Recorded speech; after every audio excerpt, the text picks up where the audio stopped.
Apple Bay, or Life on the Planet, by Paul Williams, copyright 1976.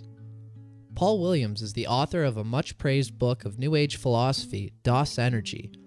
In Apple Bay, he tells what happened when he and his friends tried to put the ideals of Energi and psychedelia into practice.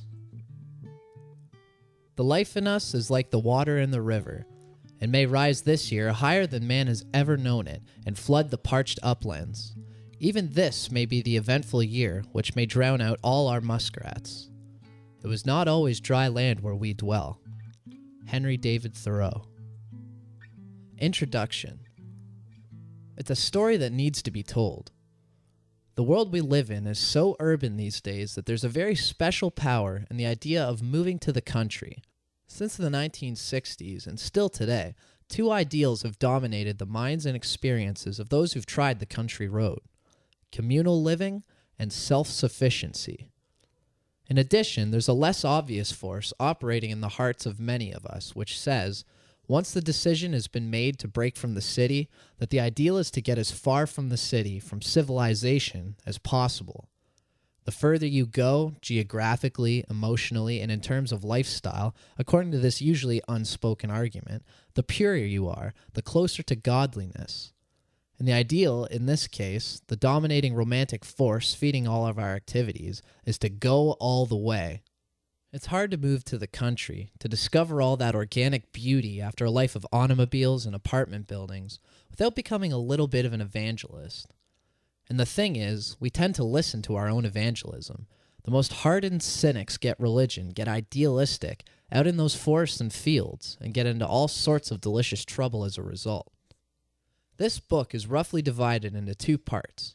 First, the stuff I wrote in my early days at Apple Bay, mostly a celebration of the very real pleasures of country living, plus a few words toward the end of part one expressing the agony I felt when my little paradise collapsed. And then in the second part, the stuff I wrote after I left, the story of what really happened. Part one talks about me and the place. Part two covers the same time span, but tries to get at something that's far more difficult to talk about: me and the people.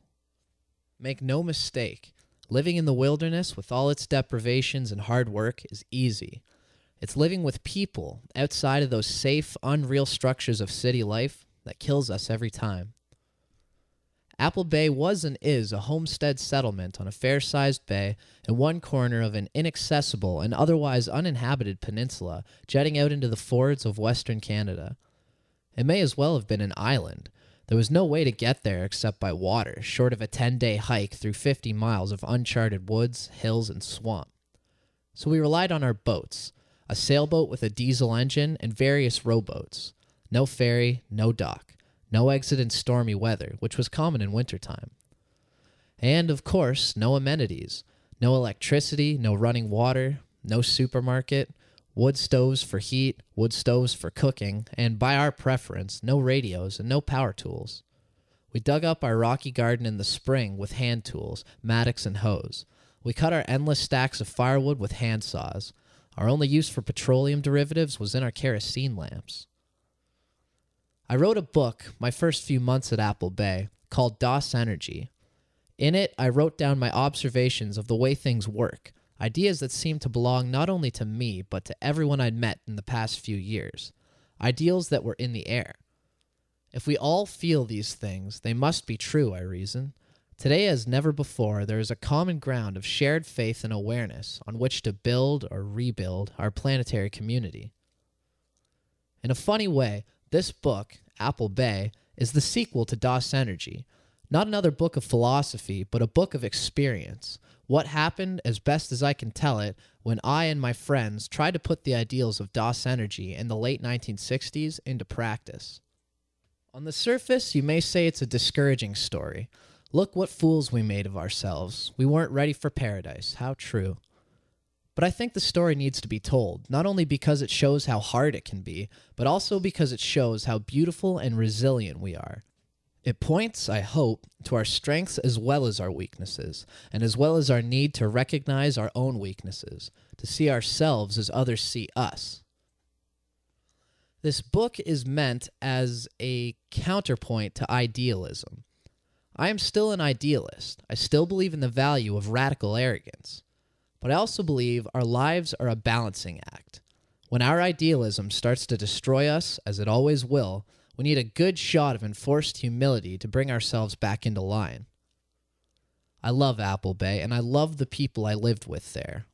Under the surface, I believe this story is very, very positive. Paradise is harder to reach than I thought, but it does exist. I've tasted it, and you can believe I want more. And we're all so much stronger than I could have imagined. I don't know whether I passed or failed, and no one will ever tell me, but I know I wouldn't trade my year at Apple Bay for any number of college degrees. Paul Williams, New York City, 1975. Book 1.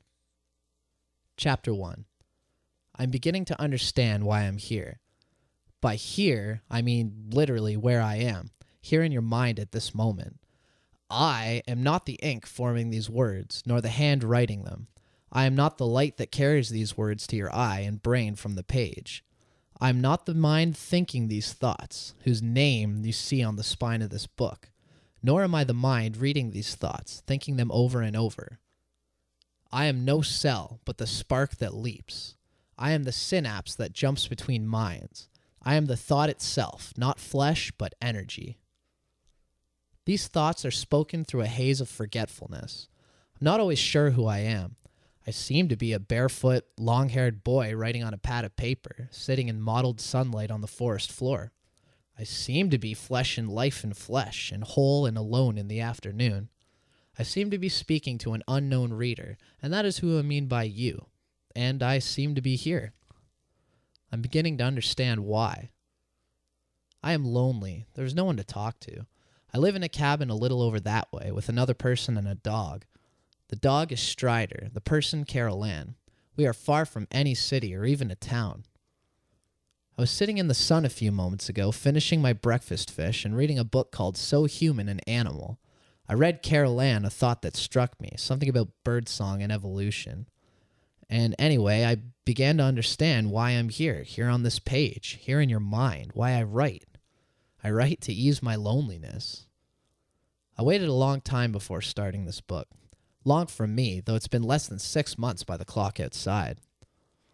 I've been waiting till I could think of you as anyone, waiting to drift free of my old assumptions of my audience. I don't know what those assumptions were, and at this moment, I pretty much don't care to think about it. But I do have a pretty good idea of how I've drifted free. I let go. Hell, I forcibly removed myself from newspapers, telephones, automobiles, media. I took myself away from all those matrices, those intimate relationships tying me to a particular world. 1970, America, a million invisible assumptions passively accepted at every moment. Every action I made within the system locking me further in. I looked around at a world I never made and said, I don't have to stay here. Realized, in fact, I was making that world. I was the creator. And that awareness made me morally obliged to stop. Now I create the forest and ocean every morning, and I think I know a little better who you are. I deliberately came to the woods because I wanted to live. I had very little faith in my ability to stay alive in the city. It was like walking on thin air. I could never understand how I managed to breathe, for example. The human body is very resilient, but the dinosaurs didn't die off all at once. I had very little faith in the city, but since I've moved to the woods, I've known less fear, made fewer decisions, been less inclined to believe in imminent apocalypse, and more inclined to believe in the divinity of man, all life, and myself. I don't know if I have found God. I do not believe in a force more powerful than me, if that's what you're really asking. That would be an invasion. Nor do I believe in the quantifiability of power. I do not believe. I am. My guide recently has been an ancient Chinese book called the I Ching. It tells me what I already know. God knows we all need someone to remind us of what we know. It's so easy to block that awareness. The I Ching keeps me on my toes. That doesn't mean it would work for you. That doesn't mean it will work for me tomorrow. But it has been useful, as, a string tied around a finger is useful if you're the sort of person who notices a string tied around his finger. The I Ching has helped me notice my faith. In a sentence, everything that happens to me is what was meant to happen. Another sentence, I always know what's right. A confession, I don't always do it. Without faith, it is very difficult to stay alive, unless there is someone keeping you alive. That is the meaning of the welfare state. There is no meaning of faith. Faith is the rowboat I go out fishing in, and sanity is merely the ability to swim. But living in the woods is not where it's at. Where it's at is living on the planet. I came to the woods because I wanted to live on the planet. Not in a nation, not in a state of mind, on the planet, in the biosphere, right where everything's happening, where I can't cop out of my responsibilities as God by playing with my erector set. The planet is where we all live, not just some of us, and that's why it's so difficult to live here. Chapter 2. In the morning, I get out of bed. Carolyn and I sleep between two sleeping bags, on a mattress too wide for the frame supporting it. Strider sleeps underneath. In the morning, I get into the water. It's an awful shock. The water is cold. It calls to life. I swim. In the morning, I get out of bed. Out of bed and into the water. Warm to cold. It isn't easy, but it sure feels good. In the morning, I float in salt water like a cell in my very own body. And when I'm good and ready, I crawl out of the ocean like a fish with feet to the promised land. If the sun is shining, I lie on the rocks. If it's cold, I make a fire. Sun in a stove. Carolyn makes oatmeal. Brown sugar on it, start of another day. We all live on the edge of the ocean. Life on the planet is life on the shore of a sea. Preposition it as you please. Speak of around or within or beyond. It's all the same to the fisherman. Loneliness is his motivation. Out he goes in his boat. Fishermen are good people. That's something you learn living around here. They always give you a hand. Tourists are not so friendly. They think they own the planet. The tourist's problem is that they're bored. Boredom is the nagging of a conscience whose tongue you've cut out. Conscience is simply consciousness. We fall asleep to the sound of the waves on the shore. I learn a lot in my morning swim, enough to last me a day or so, and then I go swimming again. If all this sounds like metaphor to you, that isn't me, it's the words. We reach toward the Tower of Babel. We build towers to the moon with our excess thoughts and words, stacks of old paper for the Salvation Army, nervous energy from restless beings. Production of thoughts exceeds consumption. Too many talking and nobody listening until one day it all breaks down. What a terrifying relief that will be. Swimming to me is moving through water, using my body and mind and soul to stay afloat and travel on, the creative, and sailing the receptive, unfurl your sail, and both as close as that. Trim your sails a little now, don't listen to everything I say. Listen for the beat of your own heart, and maybe we can get it together. I come out of the water breathing hard, dripping and out of balance. It takes me a moment to come back to earth. Then, often, I turn toward the water, often still standing waist deep, naked, and look at the mountains and forest and ocean, and it certainly looks like home. I like it here. What are we doing on this planet? Hey, I know it's an old question and presumptuous and boring, and only the very young could think it has an answer. But I'm very young, and maybe we all are, and I get the feeling the time has come when we ought to take a look at what we're doing. Are we here to sell soap? Well, of course not. But what are we doing? Buying and selling, awning and offing, amphetamine in the morning and barbiturate at night? There must be more to life. 3 weeks vacation in the summer, mountains or seashore, then back to the grind. Earn enough money and next year it can go abroad. It's utterly absurd, of course, and cliched and boring even to talk about it. But people go right on doing it because there's nothing else to do. If your life revolves around selling soap, and think twice before you say it doesn't, then the best thing you can possibly do for the planet is to stop what you're doing. The easiest way is suicide. The hard way is to just stop and go on living, and try to find a way to live that doesn't harm, and a reason to do that living.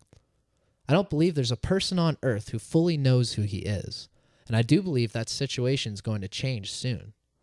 I'm beginning to understand why I'm here. I'm trying to live a life in which I do no damage to my environment, and it's not easy, and it's not enough. I use no electricity. Our only power tool here at Apple Bay is the outboard on our rowboat, which engine I don't use when I go fishing, but only every 2 weeks or so when I go to get the mail. I contribute about as little to the growth economy as anyone in this hemisphere. Still, I don't feel like a saint.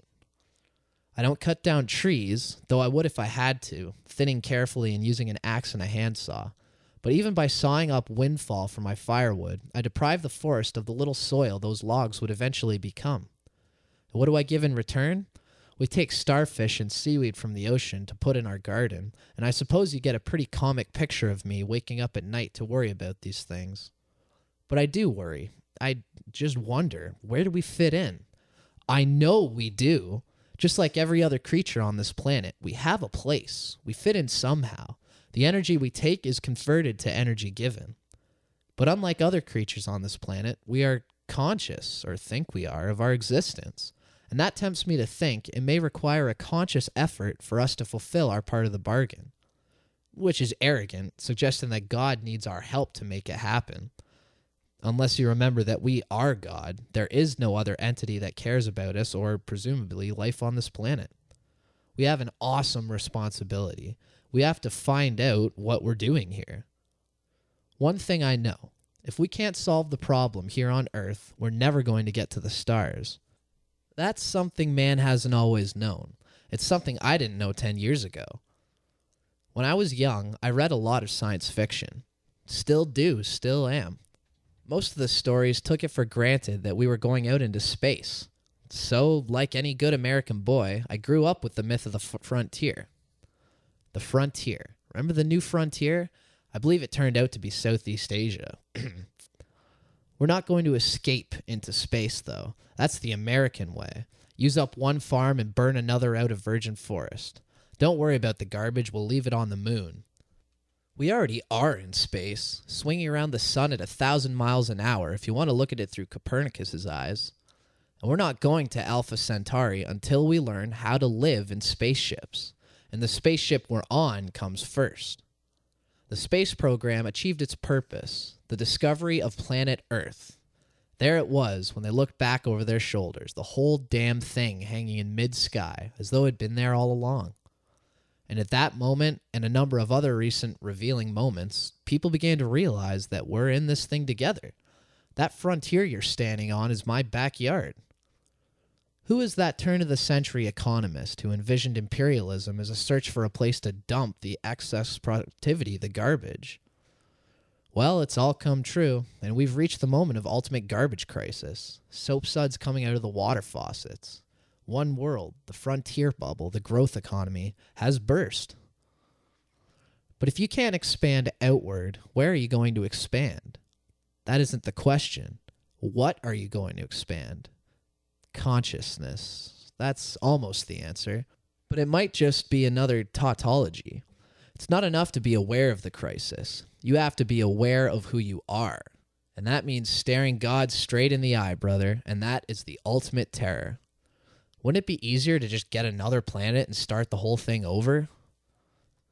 In the morning, I get out of bed. What do I have to do today? I have to breathe, drink, eat, if not today, someday soon. Get out of the rain. I have to keep my best to stay alive. I can't help it. It's a sort of compulsion. In the morning, I get into the water. What am I doing here? Well, I always do this. It's a discipline. It strengthens my arms, my self-confidence, my awareness. It celebrates the start of the day. It's non-productive. Curiously enough, that means it's harmless. Oh, what hath the Protestant ethic wrought?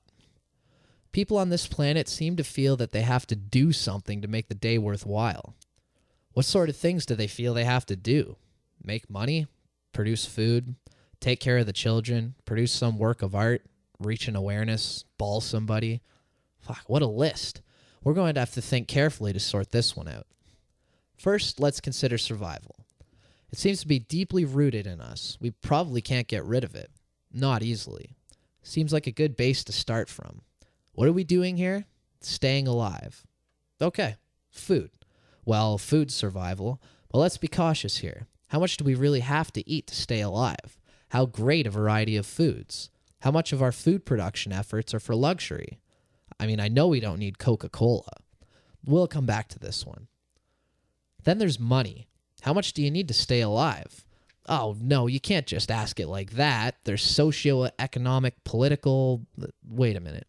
Right now, there are 7 of us here at Apple Bay living on maybe $60 a month. Not counting land taxes. That's a whole other matter, if anything is.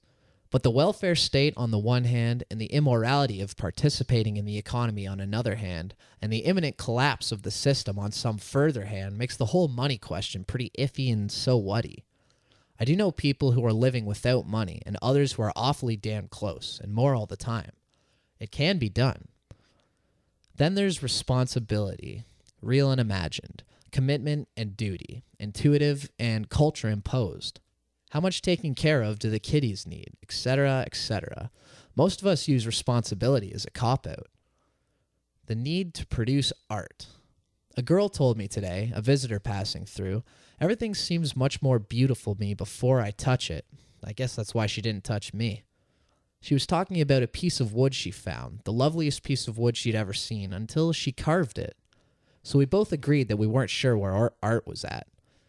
Another place to ask, what are we doing here? Has man ever improved a forest, a desert, a sea, aesthetically or otherwise? I don't know. As for reaching an awareness, is that really something I have to do before nightfall? Ever stop to think what an ego trip those dudes are on who talk about how many ego levels they've transcended? And sex. Well, sometimes I need it. More than food. And overpopulation and the birth control dilemma make the whole thing very relevant to the crisis of the lost frontier. Stay tuned. I'm getting confused. Looks like I'm trying to sort out the human experience. You wouldn't let me undertake a thing like that, would you, reader? I'm going back to bed. This is a book about how I live. I live near the water.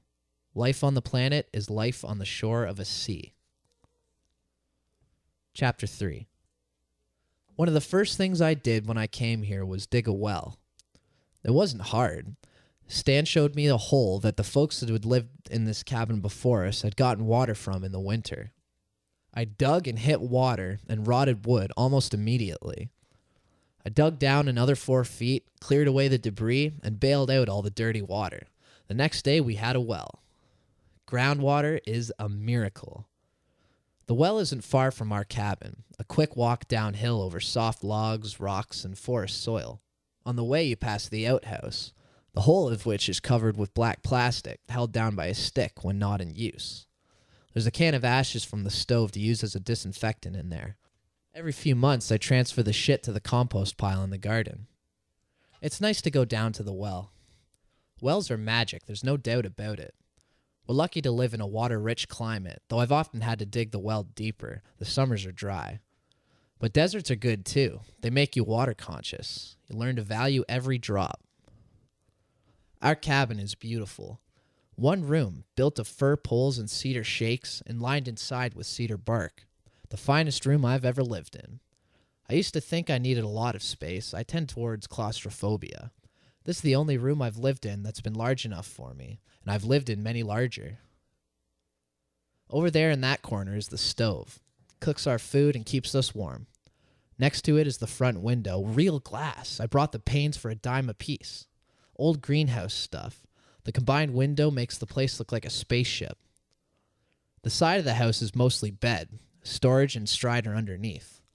Between the bed and the front of the house, there's a bookshelf on one wall, the door wall, the bedhead wall, and a work surface on the wall opposite. In the middle, some nice floor where we sit and play cards, eat dinner, write books, paint paintings, knead dough. It all works out. The canteen hangs by the door. Right now, there are rows of cherries strung above the stove to dry. A pile of wood, of course, and a kerosene lamp on the floor. Somewhere a candle. The well is a good place to think. Sometimes I think about New York City. The town may be changed, but the well cannot be changed. They come and go and draw from the well. In addition to trees and fishes, Apple Bay has people. 7 of us, or it seemed so a few days ago, but transition has set in again. We seem to live in the age of the nomad. All this moving around clearly serves some sort of evolutionary purpose. New combinations, change times, change. As for me, I think I'll stay right here on the planet. The trees are big, but they're mostly second growth. This is an important thing to remember. We do not live on a virgin planet. Carol Ann and I sort of live off in the woods. By the water, like everyone else, but we're the furthest from the garden, and thereby from the flow of daily life, which is where I am, but don't really know why. I am trying to create the universe. Every day brings more life. Every night washes away the life left over from the day before. Thus, we are never in the past. Night also serves to keep us from bumping into tomorrow. The ocean, there's only one ocean, is 50 feet from our cabin, more or less, depending on the tides. At night, you can hear the tide changing, waves lapping rough on the shore. That is the sound of the moon. The crowing cock is the sound of the sun. I like to stand and look over the water at night. The most incredible sights can always be seen by looking out, over, or up. Up through the trees is like from the bottom of the ocean, a long way up those proud trunks to the land of the sun. Incredible sights can always be seen from here. Some people wonder what people are for, but who else would look up through the trees? The first thing I did when I came here was dig a well. I take good care of that well, and it takes good care of me. Every day it gives us water. It's nice to go down to the well. Chapter 4. We eat to fill that empty place. We eat to stay alive. We eat out of habit. Sometimes I think we live to eat. I never knew the importance of food till I came to live on the planet. What did you eat today? I ate ling cod for breakfast, fried in a little oil and crumbed in flour and applesauce. Later, Carol Ann baked rolls and bread. Yeast today. The sourdough starter stopped, but no oil. Just medium coarse whole wheat flour, water, molasses, salt, sprinkling of caraway seeds, delicious bread. Carol Ann bakes the most amazing things in a wood stove oven with a broken door. We had a thermometer, but it lasted 3 weeks. Better to get to know reality anyway. Snacking on bread all afternoon, a berry or two as I go out picking again. Dinner, cod chowder, made yesterday with rock cod. Powdered milk our goats left us, potatoes, carrots, green beans, and dill, all from the garden. No tomatoes in our seafood. Instead, tonight they were raw on a plate, tasty with salt from the sea. After dinner, reading, I tend to nibble. A piece of bread, some cereal for energy, my own concoction. It's raw rolled oats, wheat germ, cracked wheat, sugar, sesame seeds, whatever's available. Must be chewed for a long time to be digestible, but it's healthy. I'm nibbling a vice, though, indiscriminate, unsatisfying. Eat to fill that empty place. Unfortunately, I lack restraint. Fortunately, I'm thin and can use all the nourishment I can get, but my intestines grumble. What is happening with this food thing? It's so confusing, I don't know where to start. But take away eating, and there's not much left to life. My friends and I are obsessed with self-sufficiency. It seems like the only answer. Revolutionaries strengthen the evils they abhor each time they visit the grocery, the gas station, the bank. They bite, but they also suck. Freedom means independence, means responsibility, means breaking away from the old world and creating the new. With no virgin continents to play with, we are emigrating from all our nations in search of a higher reality, and we are learning one hard fact, that reality is nowhere to be found. We have to create it ourselves. We are obsessed with self-sufficiency because we trust no systems, no organizations, no plans. We're too wise to believe in that bullshit, and yet too foolish not to believe in ourselves. But we can make it, not out of pride, but necessity. We are trying to be free. We are making no demands on the system, for we do not recognize its existence. We are simply declaring our independence, not with words nor guns, but with our lives. We are not interested in injustices. We are interested in food. Think I'll go fishing. Think I'll eat a slice of bread. Bake a pie. These are some aspects of the food confusion. Survival, comfort, morality, nutrition. Survival. What do we need to stay alive? Comfort. What do we desire beyond bare subsistence? Morality. What is the effect of our food-getting activities on our environment? Nutrition. How does what we eat affect who we are, our bodies, minds, and souls? Who do we want to be? It all comes down to the most basic stuff, the economics of energy, the aesthetics of existence, survival, comfort, morality, nutrition. It all comes down to, what did you eat today? Today I ate oatmeal for breakfast. It's a new day. It's always a new day. I have to go to work on the root cellar. I'd rather read and pick berries. The root cellar. It could have been a 2-week job, but I've been working on it for months with Stan and Claude. I'm building a frame out of fir poles, cutting notches with my bow saw and hatchet. It's not hard work, really. Well, hard, but not nasty. But I'm insecure about the measurements and whether I know what I'm doing, and that makes me hesitate and slows me down absurdly. But I'm learning. I'll be more together next trip. The root cellar is a survival project. We don't have a freezer. The potatoes, apples, onions, cabbages have to last through the winter. They need a dry, cool hole in the ground with a roof and walls that won't fall in. Much of the work we do around here directly relates to food. Plowing, planting, weeding, harvesting, drying, fishing, wood for cooking, taking care of the animals, we got goats and chickens, trucking or boating to the city for supplies. You could chuck it all and get welfare and cash your checks at the supermarket, but you might as well be fighting in Vietnam. It's immoral. You might as well be eating toilet paper. It's malnutritious. Comfort, convenience, is the name of the supermarket game. When you realize that desire for convenience and safety has led us to all the other games around, it's pretty cold comfort, really. Famine, plague, war, soap suds spewing out of the water faucets. I think I'll go to work on the root cellar. Ecology is the study of the interrelatedness of living things. Its sudden emergence is synchronous with man's growing awareness of himself as an inhabitant of planet Earth.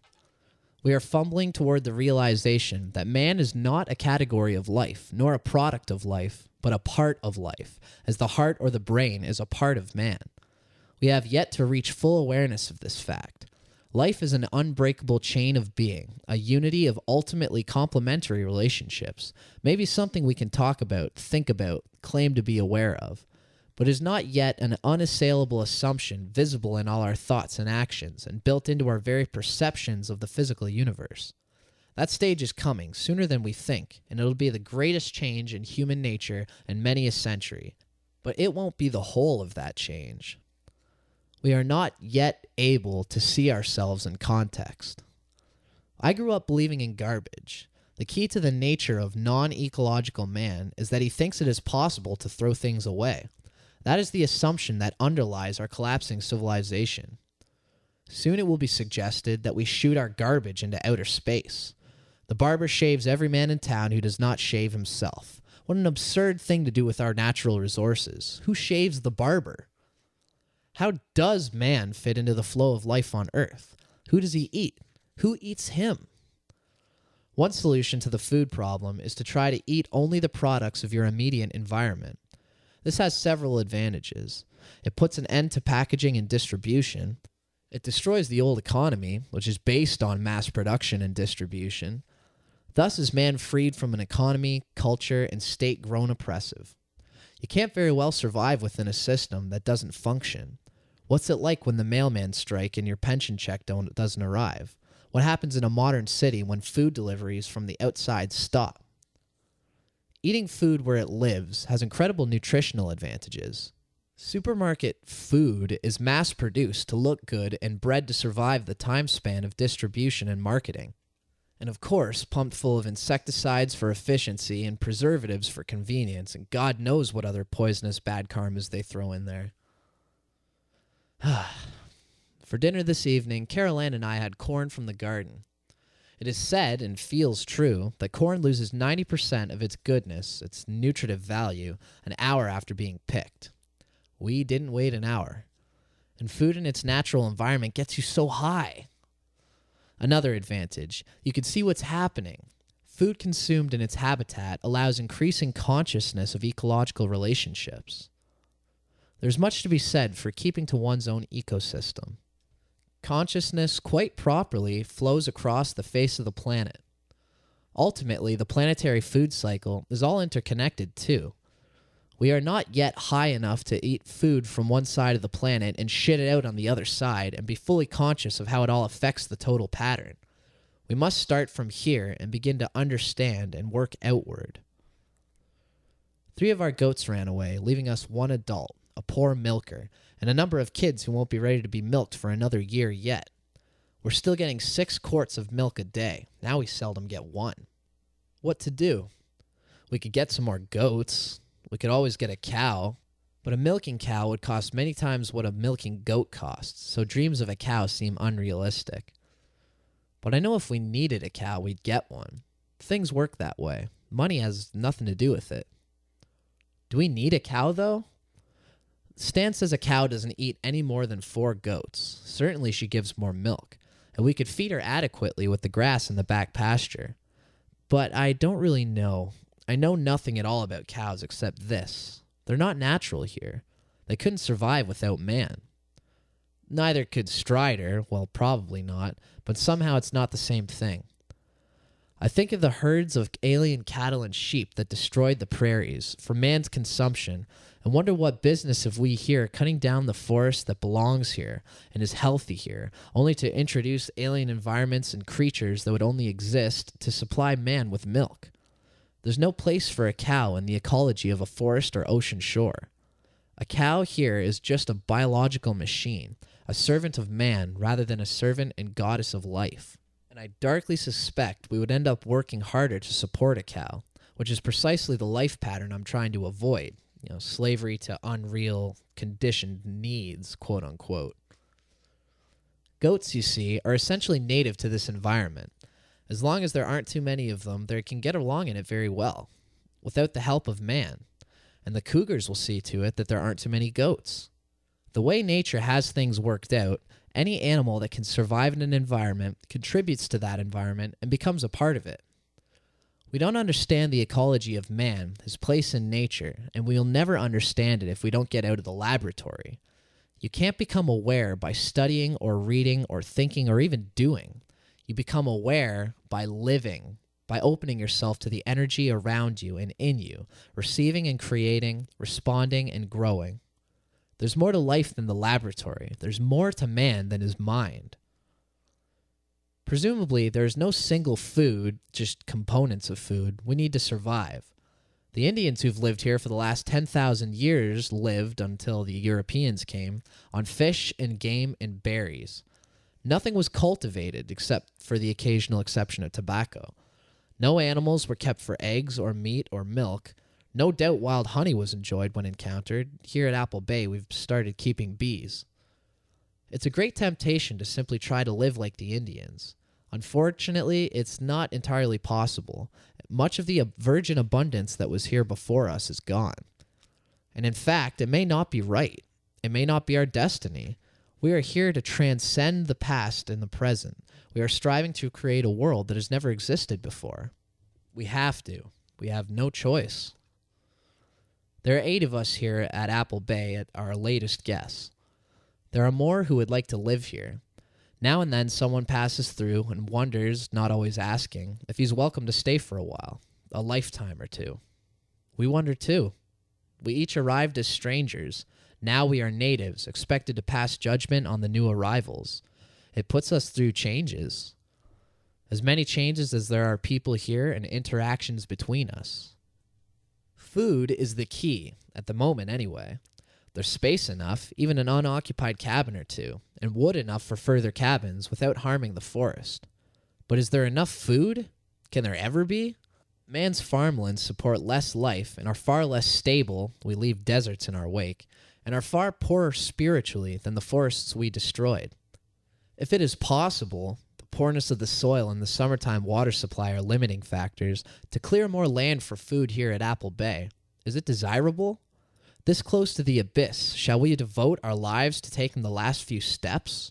Are we here to chop away the last remaining conifers and complete the asphaltization of the planet? When I was younger, I hitchhiked a lot. I've stood on many highways. I would not want to raise children on one. How many people can the land support? It's a painful question. It is a question too large an implication for any one of us to begin to be able to answer it. We just aren't ready. We don't know who we are yet. Yet we grapple with this question every day. There's the ocean. It provides us with fish, shellfish, seaweed.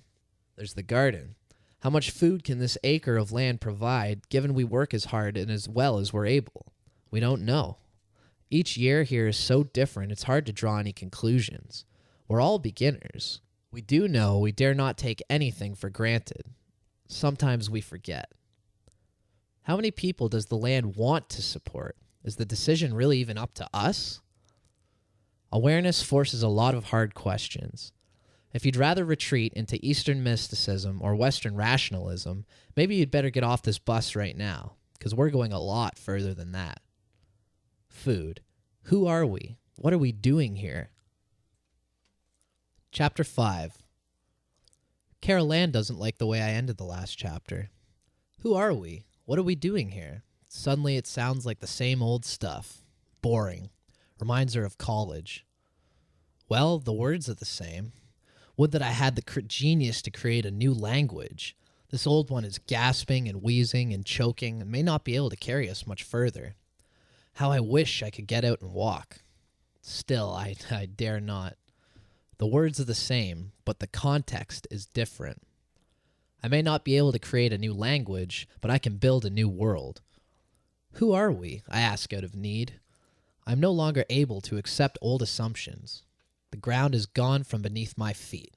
I have lost it, rejected it, and I'm searching for higher ground. I need something solid to stand on. I ask old questions because I sense the imminence of new answers.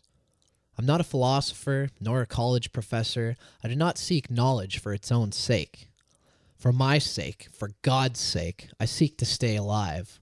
I'm a little bit aware, and I can't get back to sleep. I have no choice but to wake up completely. I ask, who are we? Because I'm beginning to realize who I am. And I don't want to wake up alone. There's a girl here named Mary who opens me up. I can talk to her the way I'm talking to you. Energy flows freely and gets me high. I express myself. What satisfaction. For the moment, anyway. These things don't always last. I wonder how they happen at all. The flow of energy fascinates me. Energy flows between and among people. At Apple Bay, we are so independent we've been slow to get together. But need will find a way.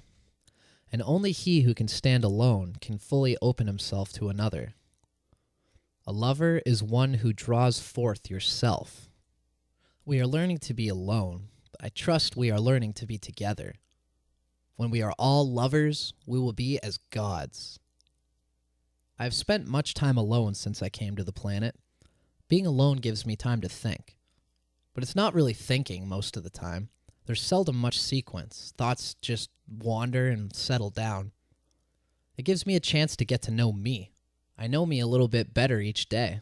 It's been a pleasure to make my acquaintance. As I get to know me, I am learning to trust me. That is the greatest pleasure of all. With every person, I'm a different me, but always me. My many lovers draw forth my many selves. Without them, I'd never become much.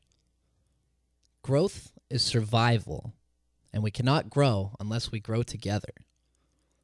My destiny is inseparable from mankind's destiny, which cannot be separated from that of all life on the planet, which in turn may be inseparable from the destiny of all consciousness in the universe, but I doubt we are ready for that awareness. It will be enough to become aware of each other and the life immediately around us and within us. Once we are conscious of our own existence, when the thought that we are one no longer seems mysticism or ecological rationalism, but simply common sense, when we wake and look around and can feel a self-confidence, then we can cast our eye towards the stars. We must trust each other to grow together. We must grow together to become ourselves.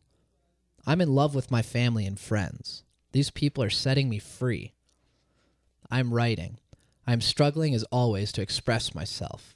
I seek to tell you about my planet. This book is hard for me to hold on to out here in the woods, but I can't let you go yet. The root cellar is coming along quite well. Sam and Tom will be arriving soon. Mary is going back to the city to get her stuff, 2 saucepans. Stan and Lulu will be moving to their new cabin soon. Stan has been building it and loving it all year. It's beautiful. Carol Ann and Mary and I are thinking of moving into the cabin Claude and Andre and Therese had. We are playing musical houses. The orchards are bearing bountifully.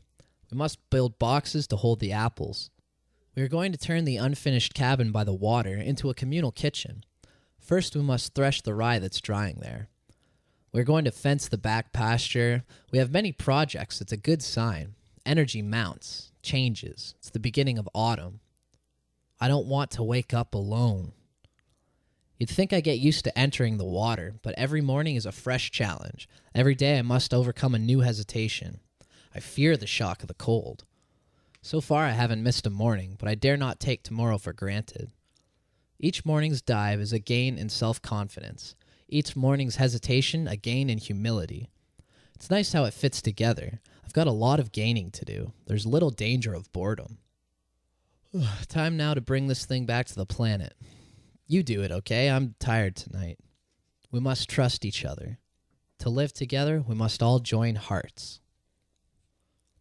Chapter 6. There's work to do. This morning we canned blackberry jam and ketchup. Canning's hard work when you're short of bottles, and your pots aren't quite large enough, and you don't have a ring for the pressure cooker. Our work is shaped by our tools and materials. More than that, it's shaped by our experience. It always comforts me to think how much easier this will all be next time around. We used a little less sugar in the jam today, and I think it tastes pretty good. It gelled nicely. We used chopped green apples instead of bottled pectin. The ketchup is delicious. We produce our own garlic and vinegar for it, but we don't have any around at the moment. In fact, I have to stop writing this now and go help Sam press some cider. There's work to do. Pressing cider is a 3-man job, at least. First, you have to mangle the apples a little with a device consisting of a wooden ramp and 2 spiked rollers and a frame at the end, where the mangled pulp falls into the bin. When you have a big bin of apple pulp, you carry it over to the press. You dump it in carefully and start tightening the press. The press is circular, a wooden slat structure with a screw in the middle. The person manipulating the lever works himself into a frenzy. His eyes and biceps bulge, and then juice starts to flow in the gutter around the press bottom. Cider starts to pour from the gutter spout into the bucket you've placed underneath. It's nice to have a strainer ready. In 2 months, this stuff will be vinegar, God willing. The tough part is not drinking it all as it passes through the hard cider stage. Herculean labors, ambrosial nectar. Some of the leftover pulp gets fed to the goats, and the rest makes excellent compost. There's always interesting work to do. I like to work with other people. I guess it varies from day to day, though. Fishing I usually do alone. I like it, sitting out in the water, feeling a part of the world around me, ripples, mountains, pulling the line in and letting it go, over and over, yoga, meditation, frustration too when the fish aren't biting or when they get away from the jig hook. But when Tom was here, and he'll be here again soon, we went out together, and I liked that too. It was much more relaxing. Somebody to help me with the rowing and the scaling and the gutting. 2 people jigging, so twice as much chance of catching dinner. And the companionship eases the frustration, heightens at times the excitement and the satisfaction, and there's something to be said for friendship. There's just no question that some jobs are better done by several than one. But we might each differ as to which jobs we'd like to help on, and which we'd prefer to do by ourselves at our own rates and our own special ways. It can be strangely difficult to get it together. An advantage of several is several viewpoints, different experiences, awarenesses to bring to bear on a problem. You might notice what I overlook. One person can work at a time and place and rate that's perfect for him, that makes him hum, brings out his best. 2 people have to consider each other and may well end up working together in a manner not perfectly suited to each other, no matter how well they know each other and care. It isn't easy to work together. It isn't easy to work alone. Sometimes it's wonderfully easy to do one or the other, and sometimes it's so hard it's a delight indeed to succeed. There's work to do, and I don't want to do it. But I want to get it done, and I'll enjoy it if I get into it, and everyone else is in the same situation, and what's it all about anyway? I really admire anyone who has his energy flow together, but that can be a hassle too. because there's a tendency to stick with the work you can handle instead of just doing or trying to do what needs to be done. What I call work might be so easy for you, you'd call it goofing off. The ideal, I guess, is a few people get together and each does what he likes to do and it fits like a glove and everyone's happy. But it's always the things I don't feel sure of and don't feel like doing that carry me further, expand my awareness, increase my self-confidence, satisfy me. Work, responsibility, energy flow. One thing I know is there aren't any answers. Resolution is an emotion, not an intellectual achievement. It's all fucked up and confused, but sometimes it feels good and seems to make sense. What sort of work have you done today? I haven't done much, picked a few quarts of blackberries, carried water, washed dishes, and wrote a few pages in my book. Now there's a question, is book writing work? It's an effort, but also a pleasure. Well, all work should be. I enjoy picking blackberries. I enjoy building a roof. A lot depends on the frustration level. The thing about writing this book is that partly I work or feel I should be working in response to the needs and expectations of my community, or what I feel those needs and expectations are. Carol Ann would like me to get to work on removing the garbage from the cabin we're moving into. She'd like to move soon, and that's a reasonable desire on her part, which manifests as a demand on me. Or my awareness of her need creates the demand. And Rebecca and I have been talking about threshing the rye. We'll be able to start a communal kitchen in the cabin the rye is in, which would take the pressure off Stan and Lulu, their present cabin is centrally located, and bring us all together more and do wonders for the energy flow. What is work? It seems we often use the word to mean stuff we have to do, and there are internal compulsions and external compulsions. I don't feel comfortable sitting here. I don't understand it, but it has become necessary for me to all of a sudden stop writing and for the moment get up and go do something immediately relevant to the people I live with. Goodbye. I don't think I'm lazy, hello again.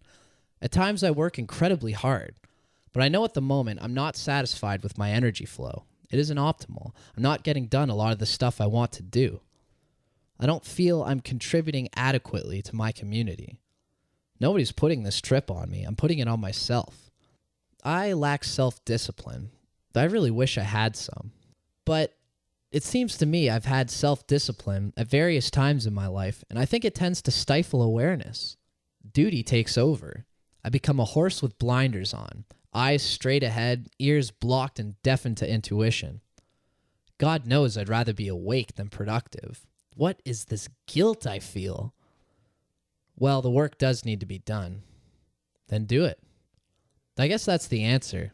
Maybe self-discipline is a form of laziness.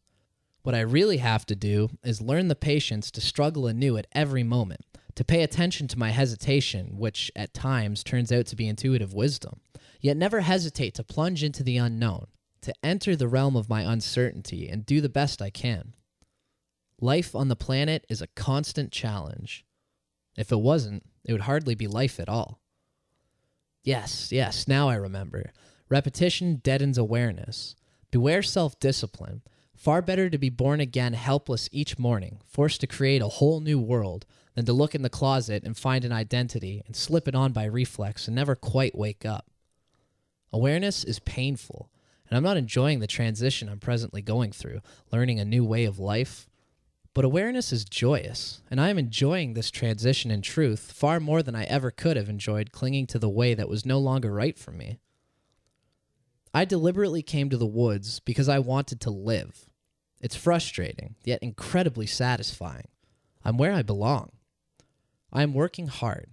I'm struggling to get my energy flow together, and I'm making progress, and that's what matters, but I'm going to try harder. Responsibility ever increases, and the struggle to keep up is life, and each day's failures are pain, and each day's successes are joy. What can we do but carry on? There is no way out of here but forward. I'm where I belong. I took off my blinders when I moved to the planet, and I don't think I can put them back on again. There's work to be done. Chapter 7. The path leads home. I simply follow. I spend my days in the apple trees. Every apple must be picked by hand. One rotten apple will spoil a crateful. We pick our apples carefully and with love. Love is the only excuse for discrimination. The fruit of the tree is the lure. It does not nourish the tree or the seed. Its purpose is simply to attract other creatures who will aid in distributing the seed. Thus does a tree domesticate its fellows. I love the trees. The path leads home. In the dark I use a lantern, but I can get home when the moment requires, feeling my way with my feet. The path is worn with the venturings forth of many mornings and many nights returnings. We venture forth and return. 2 days ago I picked apples in the rain. Now I love the sun as I never did in the summertime. I love the warmth and the light. It is the dark and cold that have given me this gift. Summer is gone. One day it was autumn, as simple as that. It is again the best of the seasons. Harvest time. Lots of tomatoes, lots of apples, plums, blackberries, lots of energy, lots of dope. Organic gardening sure gets you high. We've picked a ton of fall apples, almost 40 crates. Should keep till January. Good food for goats as well as people. In a few weeks we'll pick winter apples. They last till March, if all goes well. If Allah wills it. We do our best and then whatever happens is all right. It's nice to have friends and neighbors. We have a few. We help each other. What else can we do? We're all on this planet together. There's work to do. I'm learning to love it. That seems to be my project for the year. It's coming along pretty well. There's a lot to learn. You learn to relax. You learn to work. Learn to take responsibility. Learn to love. Learn to be and be free. Do not think someone can teach you these things. There's nothing to teach. There's nothing to know. Our task is to grow, not to expand, to grow whole. Self-confidence is the key. You learn that you can pick an apple, you pick some apples, soon you discover that you love picking apples. You couldn't have known that beforehand. It's dangerous to anticipate. Anticipation becomes hesitation. We never know what's going to happen. We must wander courageously into the unknown. Otherwise, we will stay where we are. We cannot stay where we are. We need more. There's work to do. I am responsible for my entire creation, the world I live in, and I'm far from satisfied with it yet. Yet I feel like myself here. We're on the way home. There are rocks in the path and logs with very sharp protrusions. I stub my toes till they bleed, very often, and I cut up my soles and limp from the splinters, and still I prefer to go barefoot. It's good to be in touch, even when it's painful. It's worth the pain to be able to feel where you are. I feel more alive when I'm barefoot. I wish to perceive the world around me to the limit, the natural limit, not some self-imposed one. Awareness is terrifying. It's also a source of courage, and without courage, we will scarcely survive. The winter approaches. It's a time of retreat. A good time, a time of coming together. The I Ching says, the hostile forces favored by the time are advancing. Retreat is the right course. Success comes in being able to carry out the retreat correctly. In war terms, we do not simply abandon the field to the opponent. We make it difficult for him to advance by showing perseverance in single acts of resistance. Hostile opponent are not the words I would use, but I know the advice is sound. As long as we constantly reach toward the truth, we can let the words fall where they may. We are coming together. It's such a fine feeling. There's trust and affection in the air these days. The smells of autumn are gentle and rich, sharp sometimes, delightful evenings, cold and clear, or cold and wet. Nice to have a fire. If your nose is stuffed from an autumn cold, try a little garlic, and vitamin C, rose hips grow everywhere, and cayenne pepper to clear congestion. Everything you need for good health in an area grows in that area, if it hasn't been bulldozed, if you know where to look. Nature provides, despite man's obstructions. As you get to know yourself, get to know where you're living. The two of you have a lot in common. People who don't know where they are lost. I do enjoy and more every moment, even as I in hunger reach out for more. I do not know where this hunger comes from, and often I mistrust it, but I begin to believe that my hunger is honest, and it's only the shortness of my reach that's unworthy. Though the limb bend beneath me, I must pluck the furthest apple I am capable of. This may not be wise, but it's certainly true. We may fall from trees, but I do not believe we can fall from grace. The path leads home. Winter's coming. Chapter 8. I wonder will you will find the time to read this stuff. I'm barely able to write. This morning, as I stood with my feet in the water, I felt like a part of God's creation, and I knew at the same time I was the creator myself. Then, looking down, I saw my left big toe, tapping on a rock to keep time, keep warm, and saw the ripples spreading from my toe through my body, naked, moving up my legs, stomach, hair, wave after wave of moving magic from God's big toe. Hit the water with a laugh and a scream. What's been happening lately is sailing and loving, magnificent high tides, which ebb also, and we've been trying like hell to get into the creative, pick apples, build a smokehouse, cut the winter wood, but it just keeps coming up receptive each morning, and what can we do but give in? I want to tell you about sailing and loving. Will you wait for me? Time don't exist.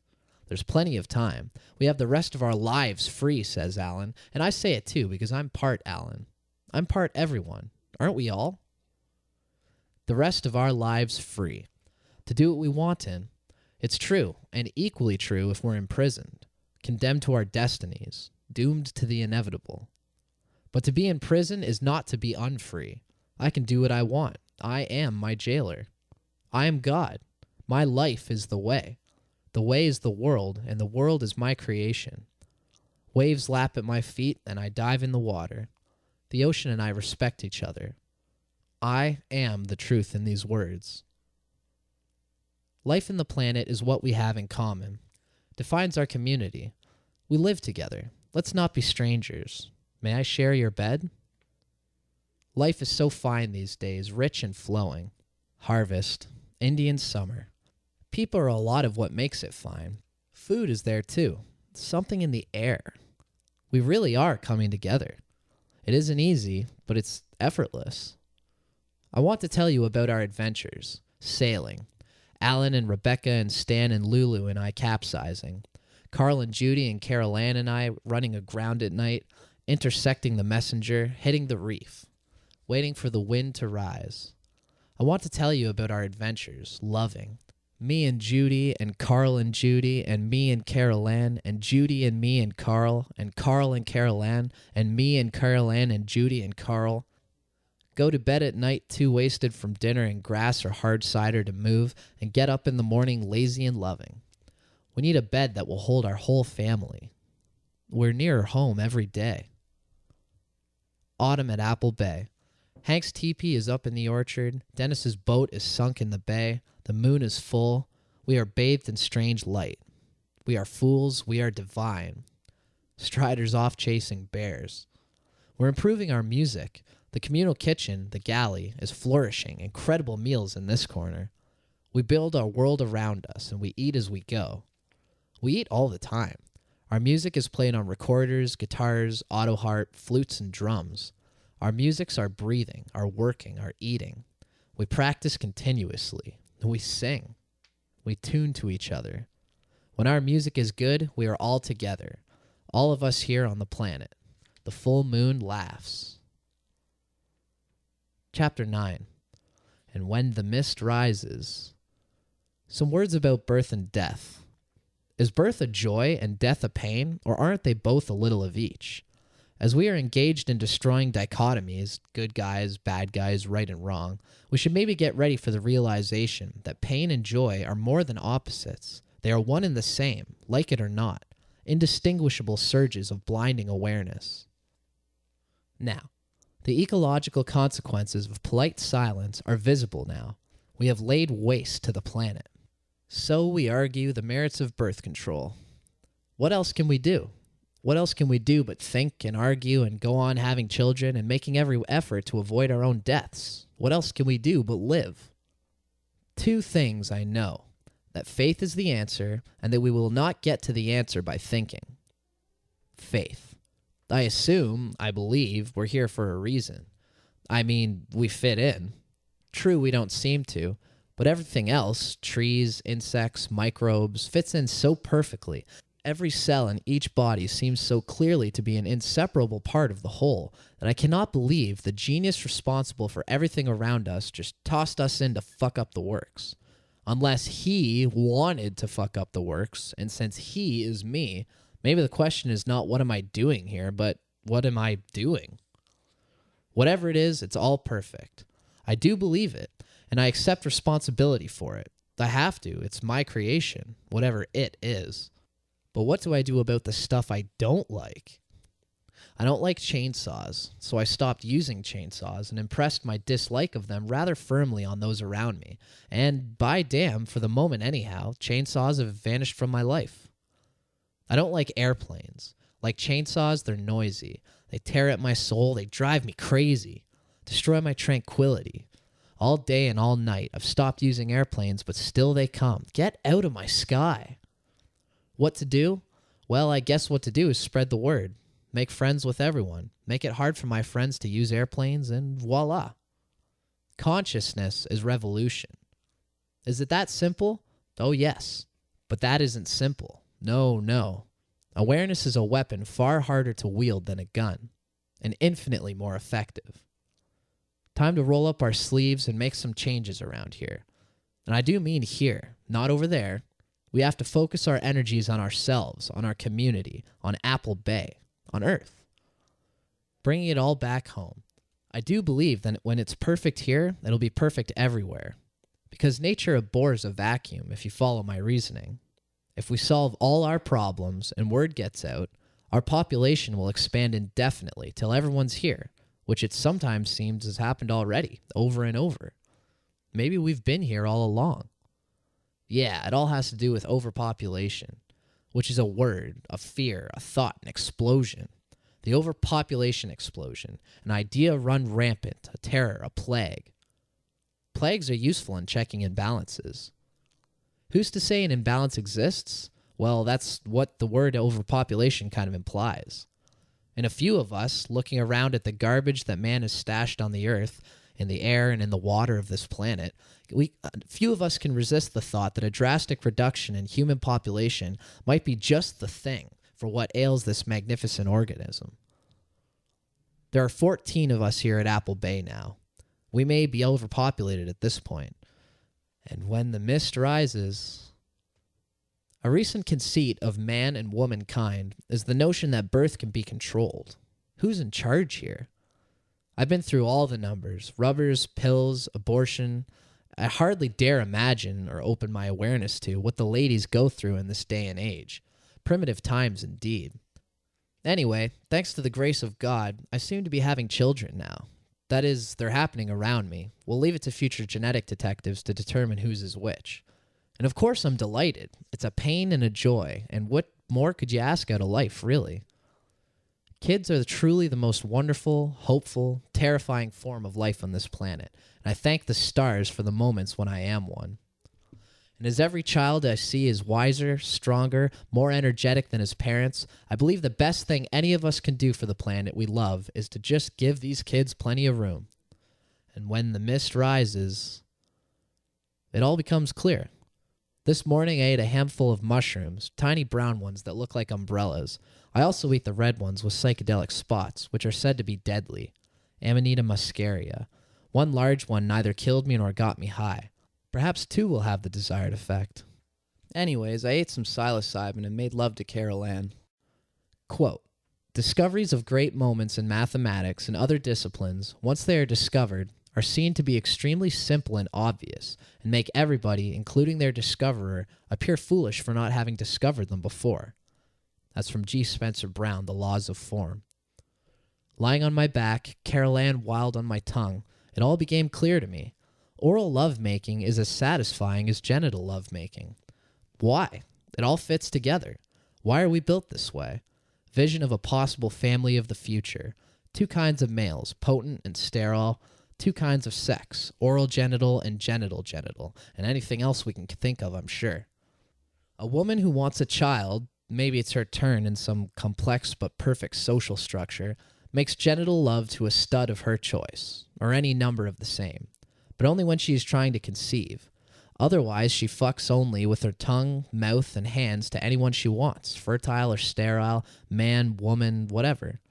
Complete freedom. It all fits together. Monogamy relates to a time of underpopulation, small family units, and an urge to expand. Now life on the planet requires population balance. New forms evolve to meet the demand, and we have the equipment already. Or if you don't like that vision, work toward a different one. The truth will out. Lying on my back, Carol Ann coming. I think I understand. I begin to know how to love my brothers. Tongues aren't for talking. At last, I begin to see population balance as likely, inevitable. My favorite pastime no longer seems criminal. My boundless desire no longer unreasonable. Onward and upward, it all fits together. Or something. Do you get the picture? There's nothing to limit us but our own assumptions. Here comes the sun. The mists are rising. Chapter 10. I am more real than these words. I am as real as lying in bed in the morning, remembering the dreams behind me and the day to come. I am as real as the light at my windows, as real as the morning we fall ever into as the world turns around. Here now I touch with a word, with a finger, a bear hug, a yodel, the echo resounding, bounding off mountains and clouds. I know I live here. I know you are with me. My God is the squirrel who stares at me peeing. My home is the planet that falls through the sky. I am more real than all this talking. I am as real as any good loving. Can we get back to that dream? No. I'm awake. The months pass quickly. It's late November. I'm fleshing a sheepskin. I need some mittens. Winter is here. Apple Bay is my name for the planet. I could call it Earth, but it's also ocean. I could call it people, but it's also trees. There's nowhere else to go. Sometimes I would like to create another world, but there's no way to get out of the one I've made already. I can destroy it, and I do with love and effort, though it isn't easy. But either way, I live in a world I can't leave. Nothing has changed but my own awareness. What else is there? I guess there's you. Hello out there. Winter is fine. True, it isn't summer, but there are compensations. Snow is incredible, and baths. That's also perfect. The bathhouse is by a stream that only flows in winter, our rainy season. The stream starts running and sends water through the pipes that cool through the stove and make hot running water if you just add firewood. A bath is the beginning and end of all luxury. There's no greater pleasure this side of the birth canal. Leaving the tub is like getting out of bed, is like being born. If it's all the same to you, I'll stay right here, said young Julius Caesar, so they came after him with a knife. As it was in the beginning, is now, and ever shall be, world without end, amen. Snow this morning. Stan and Judy and Steve came a-caroling, waking us up, cheering us on. Hard to get up in the morning when you thought it was spring and it's snow instead. Easy to get up with friends around you. It is the end of March, and then just like that, it's summer again. I'm in New York City right now. Something happened to this book last winter. I was writing pretty steady, slow but faithful, from July through November, when the whole project ground to a halt. Partly through distraction, but mostly I had reached some kind of plateau in my writing. I couldn't go any further. I had more to say, more parts of my life to talk about, but somehow none of the talk I had in me felt like it was about to go anywhere. And without that feeling, I can't do no writing.